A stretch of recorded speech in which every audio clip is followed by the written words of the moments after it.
Hey, how's it going, guys? Fox Racing. Welcome to the channel today. Today's Tuesday. I wanted to do this video and talk a little bit about this topic. It's kind of a little complicated. You know, I kind of sort of don't want it to talk about it right now until sometimes within next year, at the end of probably the beginning of 23. And I'm sure New York City at this point, they're trying to figure out how to cut down from the congestion, traffic congestion from the city, and it's really getting really complicated. And it's a complicated subject, and for me to talk about it.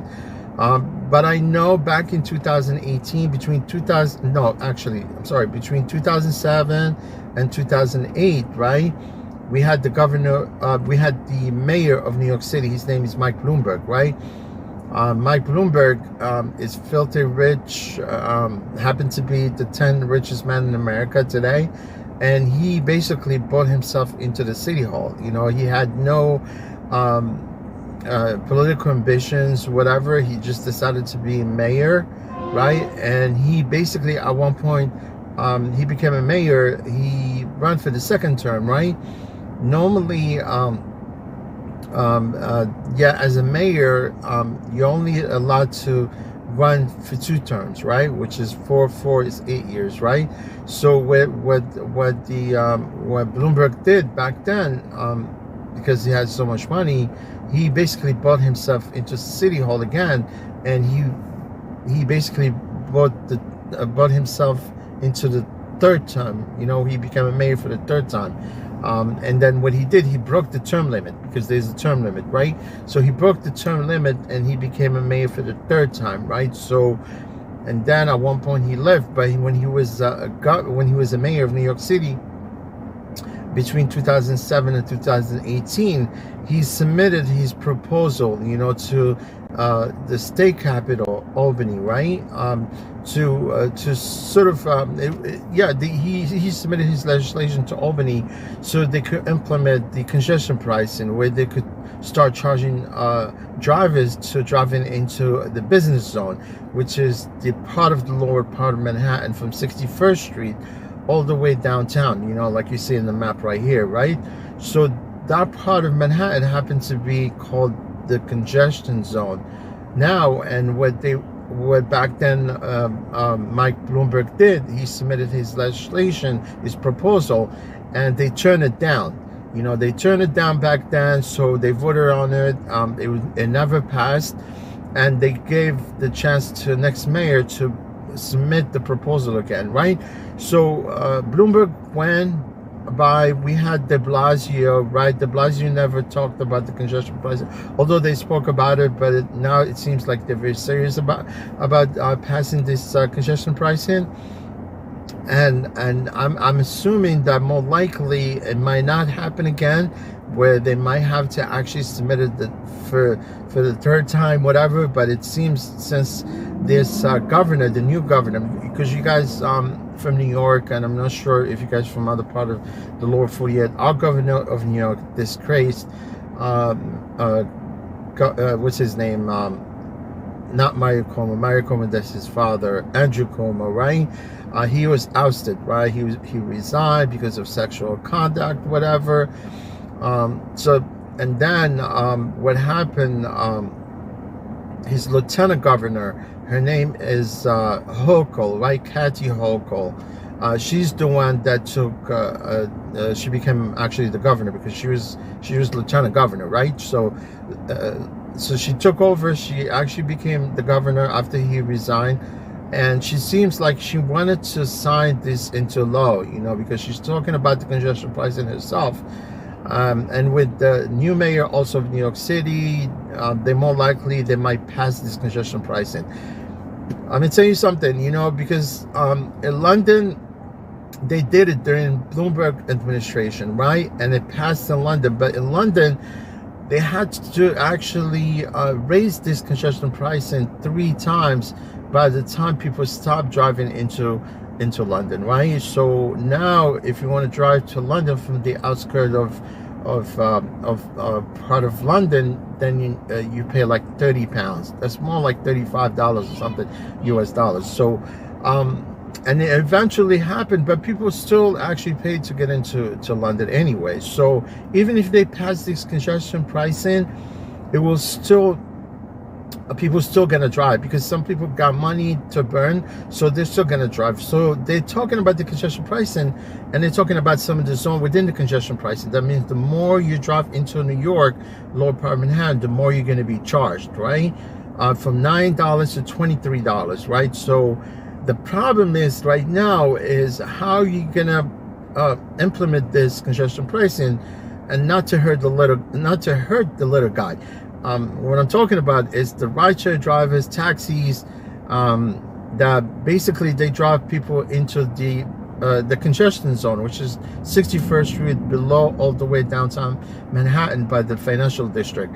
So you know, it's kind of crazy, because riders actually, through the rideshare and through the yellow cabs that actually transport people below 61st Street, or in general in Manhattan, you know, most of the riders actually, they don't know the fact that they're getting charged this congestion pricing through the rideshare apps and the taxis.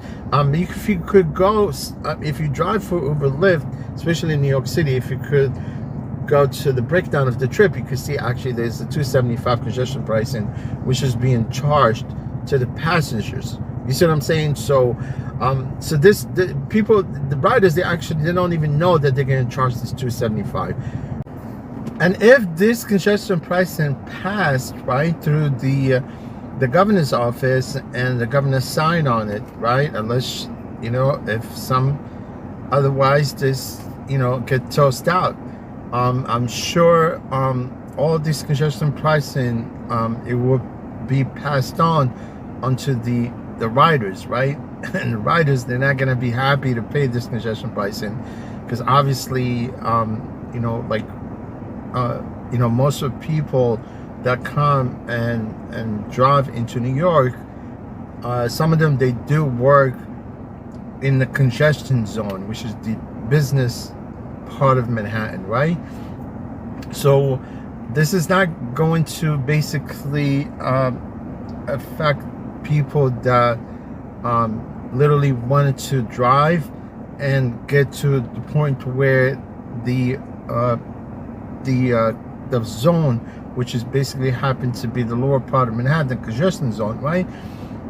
They're gonna have to drive to a point where they come to the boundary, right, which is part of the lower part of 61st, and at that point it's going to be really bad, because most people that come from the outskirts, they're more likely they're going to come to 61st Street, and that's when the congestion is going to be at that point, because most people that live in this neighborhood, they don't want to be bothered, because a lot of people, they're going to be driving into a point where they're going to park and then just whatever, maybe take the train going below 61st Street instead of paying for the toll, instead of paying for this congestion pricing. But obviously, there's no way that this is going to work, you know, on my perspective. That's what I think. And my solution, as if I were, you know, if I were a politician, if I were, you know, the governor, the mayor of New York City, you know, I would have more likely to look at this different ways, you know. And it's really simple, because I don't understand how these people, they claim that they're politicians, and they're not, and they're very illiterate. Instead of going this direction, you know, and pocketing this money, because this is a scheme. This is basically just you know, taking people's hard-earned money, you know, and using it for their, you know, whatever their budget, right? Instead, but people, like I said, that do have money, they could care less. They're gonna drop into New York, pay that congestion pricing, you know, regardless. But the only way that I think that more likely the squash all this congestion pricing, and it's a very simple solution. Instead, you know, ban all the private vehicles from the lower part of Manhattan, where the congestion zone is, right? Below 61st Street. That means no private cars were allowed to travel in this part of Manhattan, which is lower part of Manhattan, with the congestion zone is lower, below 61st Street. That means if you, as a private car, and you happen to be in the lower part of Manhattan with a private car, your car either be towed or you will be fined. And there's another way they could actually even lessen this mess, is by allowing only taxis, rideshare, you know, or and delivery people, you know. But what I would do to even fix this congestion pricing is that to fix this congestion problem, right, of the city, right, is I'm gonna allow only you know, trucks and food to deliver good, you know, between midnight and 5 o'clock in the morning. But the problem is how you gonna to convince these employers to basically pay that extra time for people to deliver it in that you know, between that time, which is midnight to 5 a.m., which is basically people, that's what most the employers, they're trying to afford to pay overtime, you know. So I'm not sure if that's gonna work, but obviously if you ask me, we would definitely do it this way, banning all the traffic from the city. But the problem is Manhattan happens to be right in the middle between Jersey and if you're going east to Long Island, because most people, they come from east and they come from the northern part of Manhattan, northern part of New York. Some of them, they have to cross town in order for them to go east, and vice versa. They come from east to cross Manhattan to go over to Jersey. And how are you going to stop these people from going into Manhattan? You know, that's the problem. But these people are already paying a toll. I know people are fuming right now, especially Jersey people are not willing to pay this congestion pricing to actually even come to Manhattan themselves. Although they do come, when they come to New Jersey, they're going through Jersey back and forth. But I know for a fact what they're going to do now is, like, if you're going out of inbound or outbound, you're still going to have to pay going into Jersey, and going into Manhattan also they're going to make you pay. So, you know, that's the only solution, obviously, because there's no other way of doing this. You know, I just wanted to upload this video, kind of clear the waves. You know, obviously, at this point in the beginning of my video, I just didn't want to talk about this because it's still going through another vote. You know, Taxi and Limousine Commission, also New York City Taxi and Limousine Commission, they're going to have a hearing on this, you know, and they're asking people to be part of the hearing. And the reason that Taxi and Limousine Commission wants to held this hearing so they could see if they could convince the state capitol to exempt, you know, all the rideshare drivers and Uber drivers from this congestion pricing, you know, because you know, Uber, Lyft, yellow taxis, they cannot afford not to be able to transport people into the congestion zone. But honestly, if you ask me, you know, any reasonable person, you know, that cares, you know, that could more likely, because some people, they do drive, park, and they take public transportation into Manhattan. And another thing that I want to add, you know, recently I did upload a video about the assisted ride with Lyft.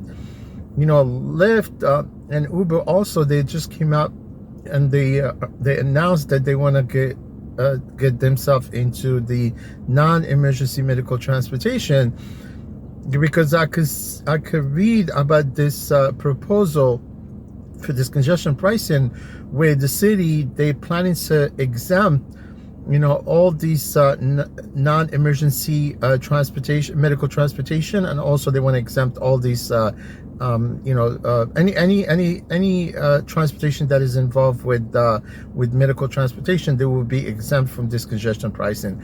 And the reason that I think that Uber and Lyft decided to you know, branch into becoming basically as a medical transportation, is that they wanted to claim that they are medical transportation business, so they could be exempt from this congestion pricing. But I doubt it. That more likely city will buy it. But we're gonna have to see if that's gonna take place, and I'm sure The city, they just going along with this, and the governor, she's along with the whole thing, and she went to DeSantis' proposal. Unlike before, when the mayor couldn't do back then, my Bloomberg, you know, and honestly, at this point, I'm sure they're either gonna vote on it. If it does not pass, they will wait a few years again, and they do something. They will more likely to vote it again. All I know at this point, like I said, I just kind of add certain things into my videos, you know, as I was mentioning about Lyft and Uber. The only reason why they wanted to get into this, so they could basically exempt themselves from being charged, especially when it comes to drivers going into the congestion zone. I'm just saying this because the fact that these rideshare, you know, apps like Uber, also they analyze things, you know, and it's a pretext for them at this point to do such a thing, to basically jump into this non-emergency medical transportation, so they could basically prove the fact that they are medical transportation, so they could be exempt from this congestion pricing. But I mean, it doesn't matter, because whomever's going to be paying for this congestion pricing is obviously the riders. Guys, again, enjoy the rest of your week. Stay healthy, and I hope you guys enjoy the rest of the week. And okay, guys, bye.